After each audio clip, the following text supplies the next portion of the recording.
இன்னைக்கு விநாயகர் சதுர்த்தி. ஃபர்ஸ்ட் என்ன பண்ண போறீங்க? முதல்ல எல்லாரோட வீட்டுக்கும் போயிட்டு கொழுக்கட்டை சாப்பிடணும். விநாயகா, எங்க எவ்வளவு வேகமா போறீங்க? நான் என்னோட பேரண்ட்ஸ சுத்தி வந்து நேயான பழம் வாங்கி சாப்பிட போறேன். பேப்பர் மேல என்ன சிம்பிள் போட்டிருக்கீங்க முருகா? இதான் பிள்ளையார் சொல்லி. இத போட்டு ஒரு வேலையை ஆரம்பிச்சா அந்த வேலை அமோகமா இருக்கும். எதுக்காக பாம்பை வயித்துல கட்டுறீங்க விநாயகா? கொழுக்கட்டை நிறைய சாப்பிட்டு வயிறு பெருசாகிருச்சு. அதான்.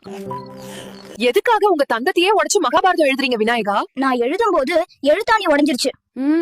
அதான். எதுக்காக தேங்காய் உடைச்சீங்க முருகா? ஏதாவது ஒரு நல்ல காரியத்துக்கு போகும்போது விநாயகருக்கு முதல்ல தேங்காயை உடைச்சா அந்த வேலை வெற்றி அடையும். பர்த்டே கேக் எடுத்துட்டு எங்க போறீங்க முருகா? நான் எங்க அண்ணனோட சேர்ந்து விநாயகர் சதுர்த்தி கொண்டாட போறேன். விநாயகர் சதுர்த்தி செலிப்ரேஷன் ஸ்டார்ட் ஆகிருச்சு. வாங்க நாமளும் சேர்ந்து கொண்டாடலாம்.